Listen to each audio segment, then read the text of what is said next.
এর জন্য সব থেকে প্রথম দায়ী হচ্ছে মমতা ব্যানার্জি, তারপরে দায়ী হচ্ছে বিজেপি। আর বিজেপি তৃণমূল ইলেকশন কমিশনকে সামনে রেখে এই নোংরামিগুলো করছে। এই নির্বাচন আসছে, তাহলে এর জবাব আমাদেরকে দিতে হবে তো নাকি? মমতা ব্যানার্জি যখন এখানে ভোট প্রচার করছে, নওশাদ সিদ্দিকীর মামলা, তখন সুপ্রিম কোর্টে এসআইআর কে বাঁচান, এসআইআর এর ভোটার বাঁচানোর জন্য লড়াই আমি করছি আপনাদের জন্য। বন্ধুগণ, আপনাদের প্রস্তুত দিতে হবে। কোন 12টা রাজ্যে এসআইআর হচ্ছে, কোন রাজ্যে লজিক্যাল ডিসক্রিপেন্সি নাই, কোন রাজ্যে আন্ডার অ্যাডজুডিকেশন নাই, কোন রাজ্যে এই ধরনের 27 লক্ষ বৈধ ভোটারের নাম বাদ পড়েনি। কেন? সেই রাজ্য সরকারগুলো চাইনি বলে হয়নি। আমাদের রাজ্য সরকার চেয়েছে বকলমে, তাই আমাদের এই দুরবস্থা হয়েছে। ভয় দেখার জন্য করছে। 27 লক্ষর মধ্যে 17 লক্ষ হিন্দু ভাই, 10 লক্ষ মুসলমান ভাই। কে হিন্দু কে মুসলমান দেওয়ার দরকার নেই। প্রত্যেকটা বৈধ ভোটারের নাম যতক্ষণ না আসছে, বামপন্থী আইএসএফরা লড়াই করছে। আমি সুপ্রিম কোর্টে লড়াই করে রেখেছি, লড়াই করছি, আইনি লড়াই। 68,938/2025 আমার মামলা নাম্বার।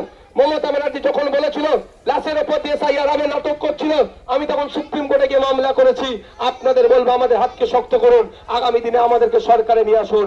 নির্বাচন কমিশন বাংলার মানুষদেরকে টেরা চোখে দেখার সাহসটুকু পাবে না, এটুকু বললাম। সরকার চেয়েছে তাই ডিলিট হয়েছে, সরকার না চাইলে ডিলিট হতো না। তাই বন্ধুগণ, আপনাদের বলবো দাও না রে ভাই, তোমরা হাতে ওদের হাত থেকে দিয়ে দাও। তাই আপনাদের বলবো, ঐক্যবদ্ধ হন, দলবদ্ধ হন। কারো প্ররোচনায় পা দেওয়ার দরকার নাই। হয়ে গেছে, চলো। কারো প্ররোচনায় পা দেওয়ার দরকার নাই। আগামী 23 এপ্রিল আসছে দিন, খাম চিহ্নে ভোট দিন। মা বোনেদের বলে দিন, বাবাদের বলে দিন, মোটাবাড়ির মানুষকে বলে দিন, লতির বলের মানুষকে বলে দিন, সুজাপুরের মানুষকে বলে দিন, মমতাকে বলে দিন, দিল্লি গিয়ে ভোট নিন। ওয়াকফ সম্পত্তি মনে আছে? মাদ্রাসা, মসজিদ, ঈদগাহ, কবরস্থান যখন বাঁচানোর লড়াইয়ে আমরা ভেবেছিলাম মমতা ব্যানার্জি আমাদের সাথ দেবে, উল্টে আমাদের নামে মিথ্যা মামলা দিয়ে অনেক ছেলেকে এখন জেল খাটাচ্ছে, আমাকেও ছাড়েনি। তাই আপনাদের বলবো, কিচ্ছু ভয় পাবেন না, ভয় পাবেন না। দলবদ্ধভাবে, ঐক্যবদ্ধভাবে থাকবেন। পুলিশ যদি বাড়িতে আসে, এলাকায় আসে, একটাই দাঁড়াবেন, ভিডিও করতে পারবেন তো, যে কি ব্যাপার, কি হয়েছে না হয়েছে, অমুকের নামে কেস আছে, কেসের কাগজ দেখান। শোনেন কি বলি, শোনেন কি কথা বলি। ভিডিও করবেন আপনারা, যদি এখানে পুলিশের দরকার লাগে গাছে ছড়িয়ে দেবেন, ঠিক আছে? ও চুপচাপ ভিডিও করবে, লাইভ চালাবেন, লাইভ। কি ব্যাপার সাহেব এসছেন না, অমুকের নামে কেস আছে, কাগজটা দেখান। কাগজ দেখালে বলবেন ধরে তুলে দিয়ে আসবো, ঠিক আছে? কি বলছি বুঝতে পারছেন তো? বলবেন ধরে তুলে দিয়ে আসবো। পুলিশের ভয়ে পালাবেন না। এই পুলিশের গায়ে যে উর্দিটা আছে, আপনার ট্যাক্সের টাকা তার মায়ের ওই উর্দিটা পড়েছে, মাথায় রাখবেন।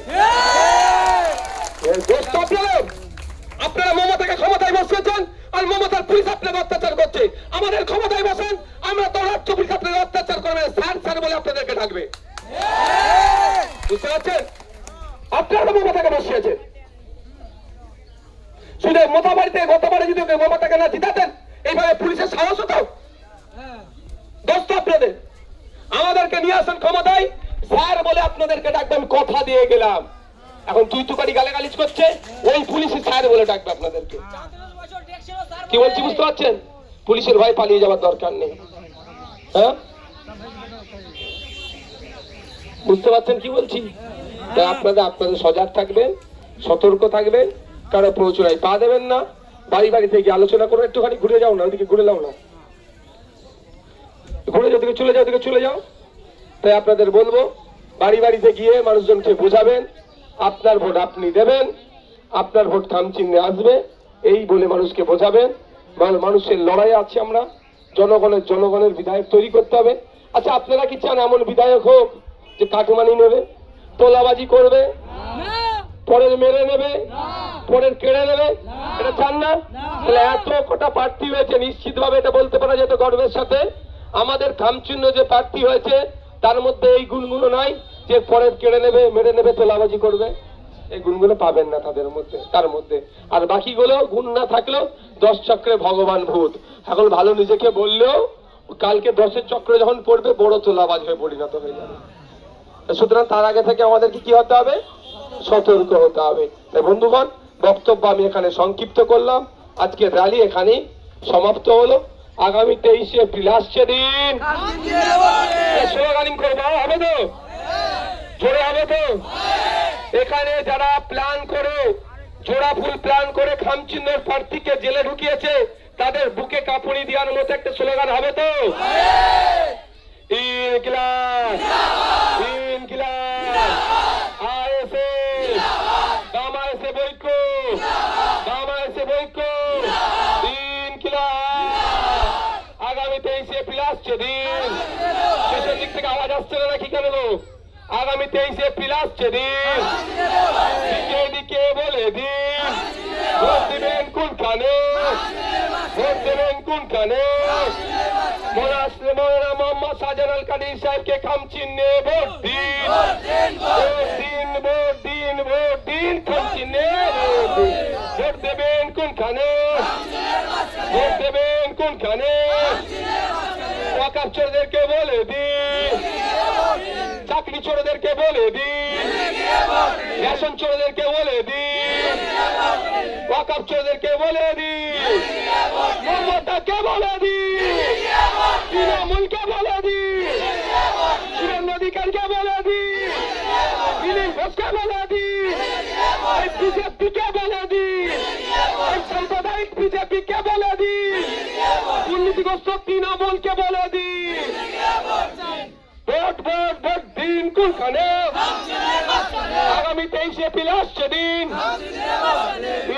ইনকিলাব, মোতাবাড়ির সম্পত্তি, মোতাবাড়ির ঐক্য, মোতাবাড়ির জনগণ, ইনকিলাব।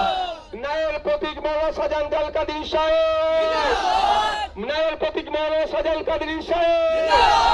একটা কথা বলে শেষ করব, রাতের অন্ধকারে চোরের মতো নিয়ে গেছে আমাদের শাহজাহান সাহেবকে, জেল থেকে জামিন করিয়ে মালা পরিয়ে বীরের নাই আমরা বাড়িতে তার তুলবে তো? এই ধরনের হুটখোলা গাড়িতে মৌলানা সাহেবকে এই ধরনের মালা পরিয়ে পীরের মতো তার বাড়িতে আমরা টাকা নিয়ে হাজির হবো তো?